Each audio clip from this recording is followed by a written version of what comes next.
Associate Professor of National Security and Strategic Studies at Curtin University. He joins us from Perth, Australia. Okay, so you could say that we've seen this game all before. We've heard all of the same rhetoric. We've seen the same stalemate. We've even seen Russia mass troops at that border before. Is there anything that concerns you particularly about this situation right now, as opposed to the last time we heard these same statements? Look, I think we need to understand that certainly compared to the last time, the last period of confrontation, at least we see some progress in the sense that NATO and Russia are in the same room. None of them walked out of the meeting. The meeting actually exceeded the initial time that was set for it, which is a positive sign, because clearly it indicates that both sides are interested in talking to one another.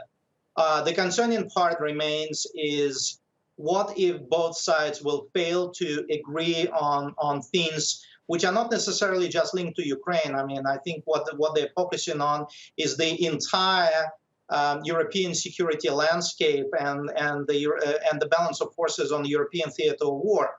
But if there is not going to be any productive outcomes that would come out of this meeting, the escalation will continue, and obviously, given the ongoing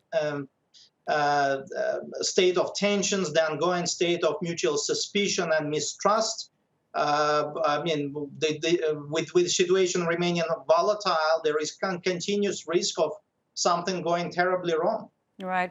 I mean, it appears to be volatile. You could say, though, that Russia knows what is at stake. If it were to take military action in Ukraine, it knows the kinds of crushing sanctions that it would face. It knows that its standing in the world would be jeopardized. It knows the kinds of responses that it would get from Europe. So you could say that it is unlikely that Russia would want to take that risk. If that is true, why would they prolong this? Why not just arrive at some face-saving move with some little action on the part of each side that ends this now? Let me play the devil's advocate here for a moment. Yes, what you're saying is absolutely true, but I think we also need to recognize that certainly, and this is the rhetoric I'm picking up by observing developments in Russia, I think from the Russian perspective, they reached the point when they kind of realized that they had an opportunity to secure parts of Ukraine, to invade larger parts of Ukraine. Back in 2014, they tried to play nice, and I'm putting it in brackets back then, assuming that they would avoid the imposition of sanctions, which came onto them anyway. So now they kind of playing this sort of game, saying, well, whether we would invade Ukraine or not invade Ukraine, we'll probably face sanctions. And if more sanctions will come our way, what are we going to lose?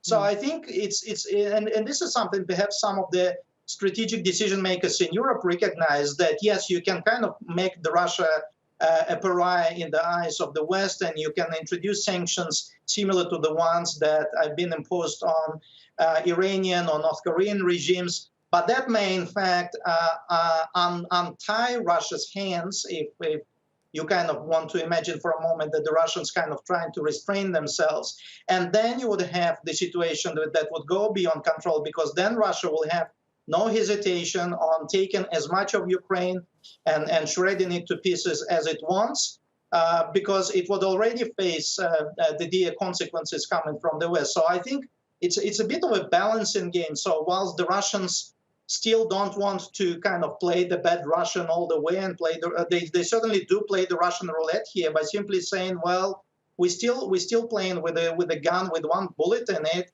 and we made our turn. Now it's your turn. Do you want to actually pick up the gun and take your chances with it, or do you want us to put it down and then sit down and talk? So it's a bit of a delicate situation with a two-edged sword kind of dilemma. Yeah, excellent points, Alexey. Thanks for joining us.